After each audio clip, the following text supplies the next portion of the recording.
Olá a todos que vivem um gole, ou dois, ou três. Sejam muito bem-vindos ao primeiro vídeo do canal. Depois de muito tempo de blog, a gente decidiu, evoluir e começar a fazer vídeo de vez em quando. Pode se preparar para todo tipo de análise, degustação, notícias sobre o mercado, opinião e tudo mais que você pode querer saber sobre cerveja, seja você um conhecedor ou não. Até porque hoje a gente começa com um assunto já meio geek, meio cervejaria geek, que é cerveja terpenada. Cerveja terpenada, uma das tendências aí do mercado cervejeiro, deve começar a aparecer mais e mais, e vai atrair muita curiosidade, vai atrair muita gente nova, porque essa é a famosa cerveja de cannabis, né? Como assim, cerveja de cannabis?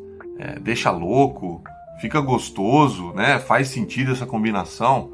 Todas as coisas que a gente vai falar durante o vídeo, e eu espero que vocês gostem. No fim, a gente faz uma degustação aqui rapidinha, e eu dou a minha opinião final sobre o que eu acho, ou o que eu tenho achado ultimamente de cervejas terpenadas, beleza? Então vamos lá, pode rodar a vinheta.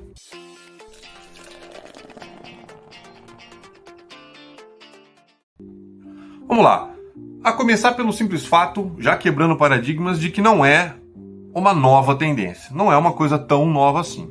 Em 2017, a Lagunitas, famosa Lagunitas hoje da Heineken,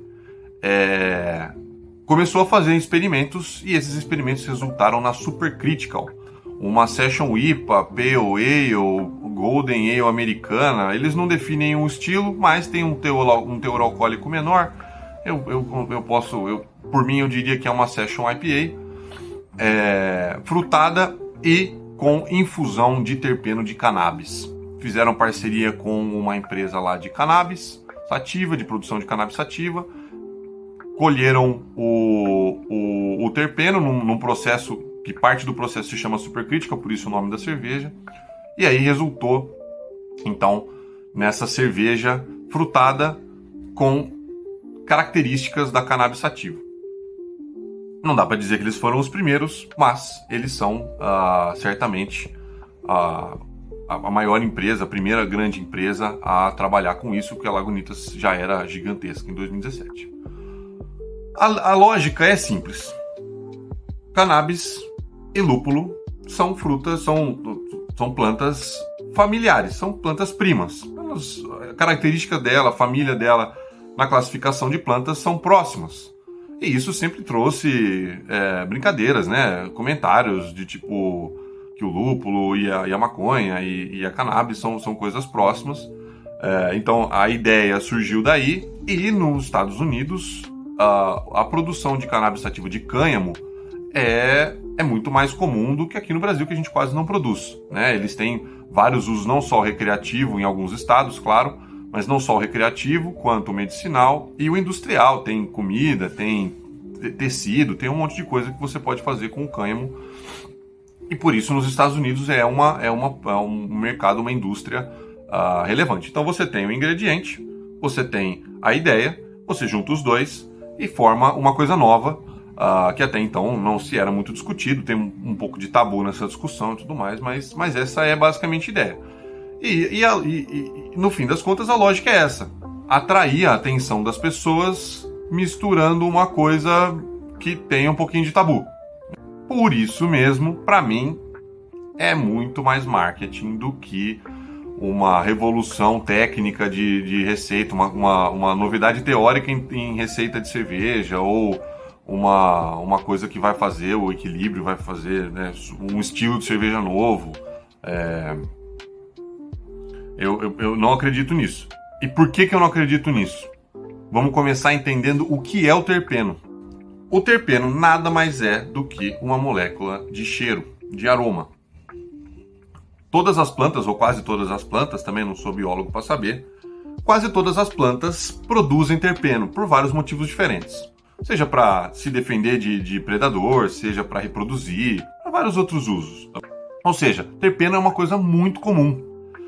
No seu dia a dia, se você já colocou óleo essencial de hortelã, por exemplo, esfregou na mão para relaxar, para dormir melhor, ou colocou esse óleo no vaporizador, né, para perfumar o ambiente, até mesmo o bom ar do banheiro, produto de limpeza com lavanda, quando você passa no chão lá e fica todo perfumado a sala durante a tarde, o zeste que o bartender passa em cima do copo ou espreme em cima do drink, né, aquele sprayzinho que sai da casca do limão, tudo isso é terpeno. Mas sabe o que mais que tem terpeno? Qualquer IPA aromática. Qualquer IPA aromática tem liberação de terpeno, tem terpeno nela, simplesmente porque o lúpulo é uma planta, certo? Não sou biólogo, mas isso eu sei, lúpulo é uma planta, e ele produz óleos essenciais, e dentro desses óleos essenciais tem a molécula de terpeno. Então, não importa se é o americano frutado resinoso, se é o lúpulo alemão floral ou o lúpulo inglês terroso, todos esses têm terpeno nos seus óleos essenciais e eles vão liberar esse terpeno. Então, é como se a gente estivesse falando de um novo dry hopping. Dry hopping, você pega um lúpulo que tem muito mais óleo essencial, você coloca ele no fim da fervura para ele não dar amargor, ele dá só óleo essencial e é isso que ele vai dar, aroma. E esse aroma vai sair na hora que você servir o seu copo, vai sair na direção do seu nariz e você vai sentir o cheiro. Isso é o terpeno. É o dry hopping, lúpulo, óleo essencial, terpeno. Não tem segredo.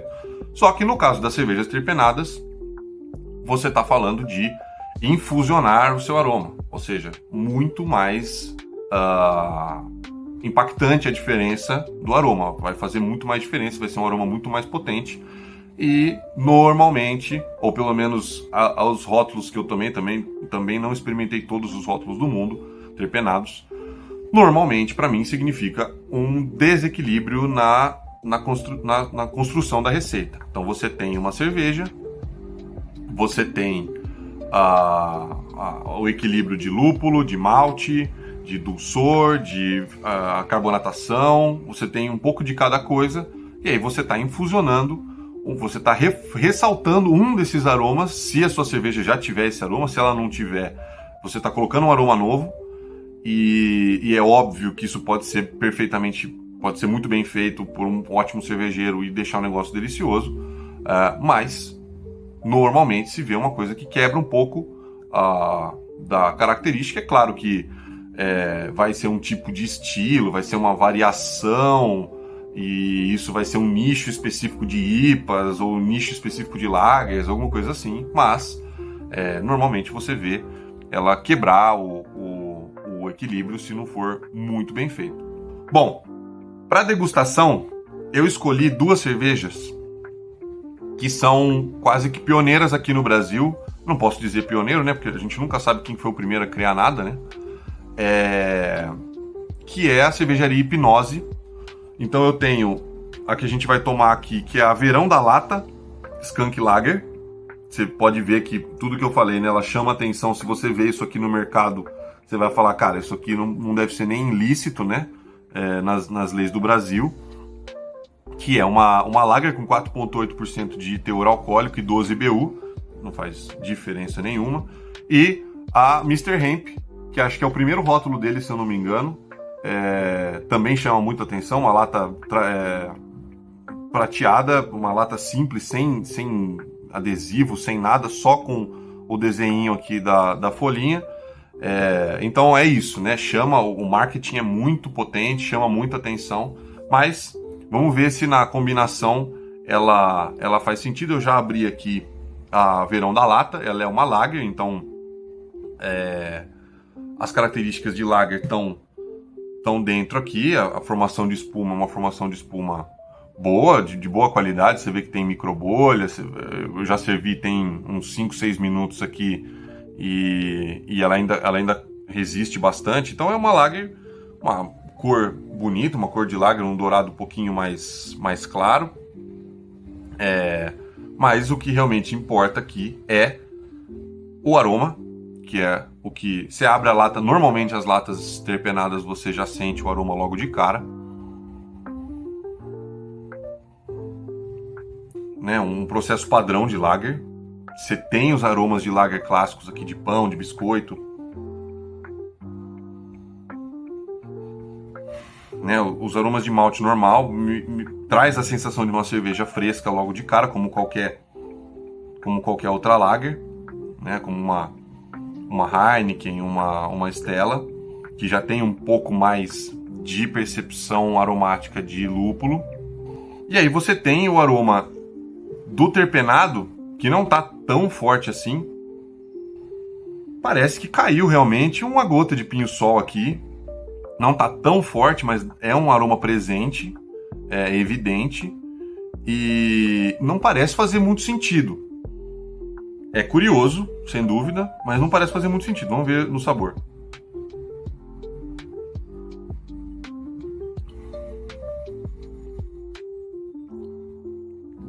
O equilíbrio dela é interessante. É um aroma curto, é um aroma que vem e ele some rápido, o de pinho.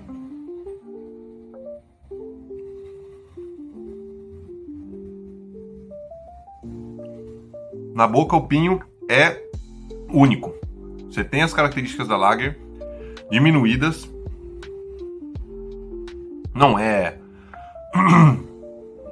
tão persistente, até porque uma lager não deve ser persistente, né? É um aroma leve. E o de pinho, ele chega forte, ele se mantém durante o paladar, mas ele some relativamente rápido. A minha cerveja não tá geladaça, então tem uma característica aí de que se você for tomar, como a gente costuma tomar lager mais gelada, talvez você sinta menos desse terpenado com ela muito gelada, porque ela não tá volatilizando. Mas ela nessa temperatura aqui que eu tô tomando, dá pra sentir bem o pinho-sol. E pra mim é pinho-sol, é gosto de pinho-sol. Não é ruim, não é uma cerveja ruim de se tomar, mas é evidente que é um equilíbrio, é uma cerveja feita, uma receita feita para sinta o gosto de pinho-sol, ou aqui, né, independente da variedade de cannabis que eles usaram aqui para pegar o óleo essencial do terpeno.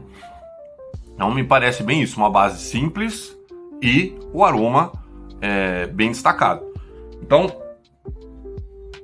a Mr. Hemp, sendo uma Session IPA com 5,5% de teor alcoólico e 35 IBU,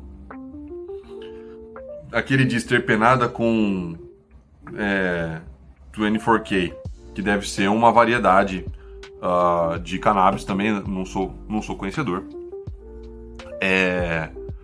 Talvez ela tenha um equilíbrio um pouco melhor por causa do lúpulo de aroma frutado, o aroma cítrico, que combina um pouco mais, mas tudo depende de quanto você coloca do terpeno.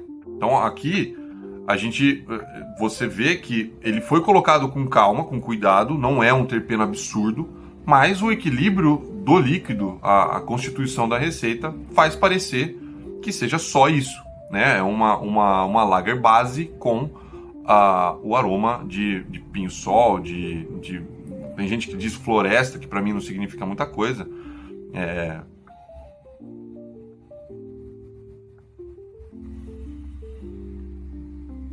E aí eu falo, gosto de pinho-sol, sabor de pinho-sol, sabor de lisoforme.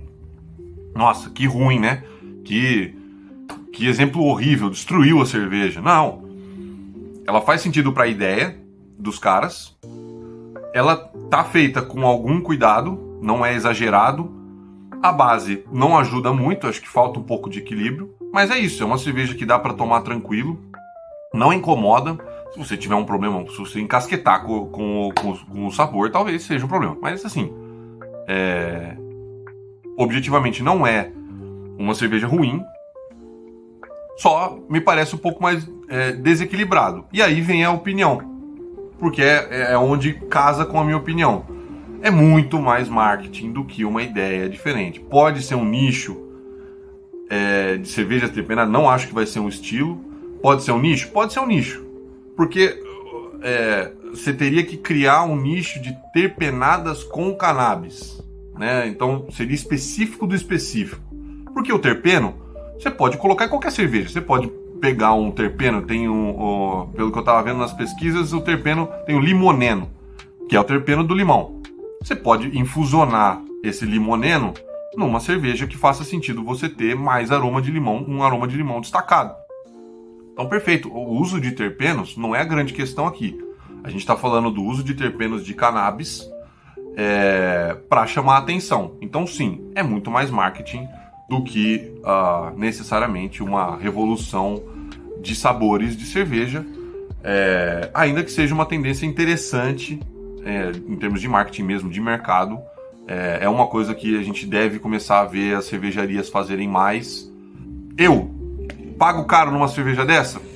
Não mais caro do que uma que propõe algo interessante. Não vou pagar mais caro só porque ela é terpenada. Vou experimentar, estou aberto a todas as possibilidades. Acho que é uma ideia, se você trabalhar bem o resinoso, especificamente da cannabis, é uma ideia interessante e você abre toda uma gama de aromas novos, resinosos, né, dentro dos resinosos e cítricos um pouco, mas não é uma coisa que eu vou buscar ativamente, até porque uma Juicy IPA, uma West Coast provavelmente vai ter o resinoso. Eu tenho como exemplo pessoal a Six Point Resin, que é uma cervejaria americana, e é uma das melhores Double IPAs que eu já tomei. Ela não tem terpeno, ela não tem infusão de terpeno, inclusive ela já é antiga, essa cerveja. Ela é sensacional, o equilíbrio do doce, do malte e o amargor do lúpulo com o aroma bem resinoso, bem focado no resinoso, é sensacional. Então você tem o fresco, você tem o doce, você tem o amargo, você tem o corpo um pouquinho maior por causa do álcool, você tem a sensação alcoólica. É um equilíbrio ótimo, que não precisa de terpeno. Então, sempre disposto, a gente está aqui para conhecer novos rótulos e conhecer novas ideias e falar sobre elas, mas para mim não é uma coisa que vai me brilhar o olho, vai me chamar a atenção, assim como de todo mundo, mas não vai me brilhar o olho. É isso. Gostou? Deixa o like, se inscreve eventualmente no canal, a gente vai começar a postar mais vídeo, a ter mais movimentação por aqui.